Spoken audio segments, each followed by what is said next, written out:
Each Friday here on the show, we're going to ask for your help to find a missing child. I can't tell you how many times on Live PD our spotting a case led to a major break. And so this week we focus on Kristen Galvan, a 17-year-old from Spring, Texas.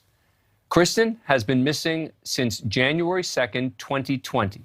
Family members say she was lured out of her grandmother's home by a new friend. The FBI believes she was sold into child sex trafficking.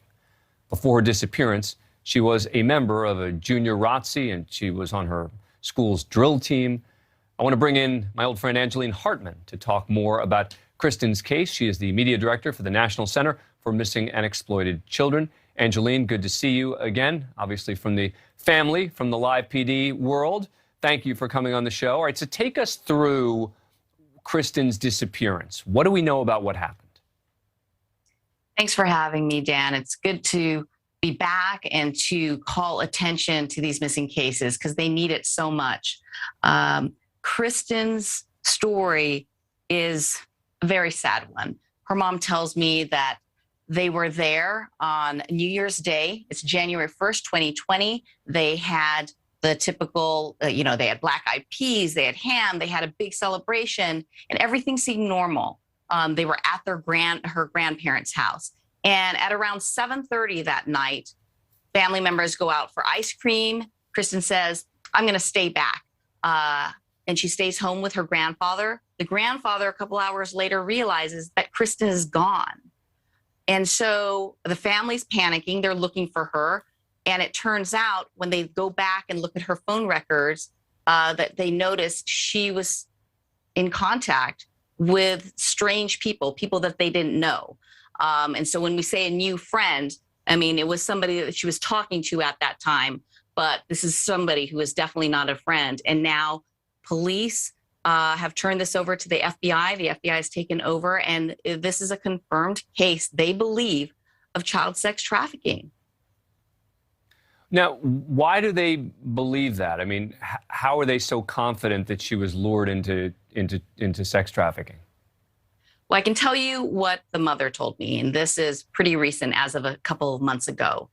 The mom says that investigators came to her and they had a picture, and they said, hey, take a look at this. Can you tell us if this is your daughter? And mom says, of course, this is my daughter. She knew right away, even though, the picture wasn't very clear.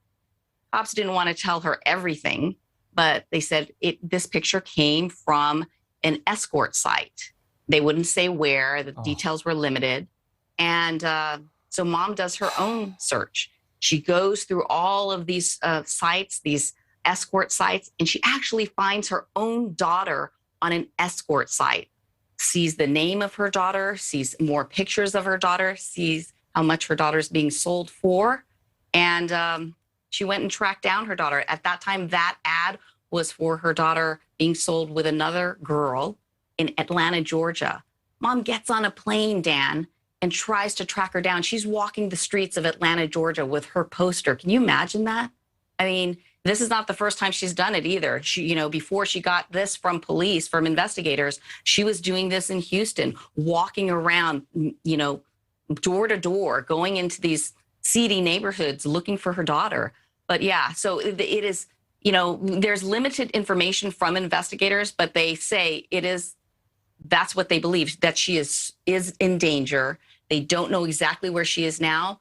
The last possible sighting was in Atlanta, Georgia, and mom doesn't stop. She keeps on going, and she's hired her own private investigator. You have to imagine too, Dan, that this was a couple of months before COVID. So she disappeared January 1st, 2020. So mom was out there every day, and then COVID hit and shut it down, right? Everybody was, locked inside pretty much.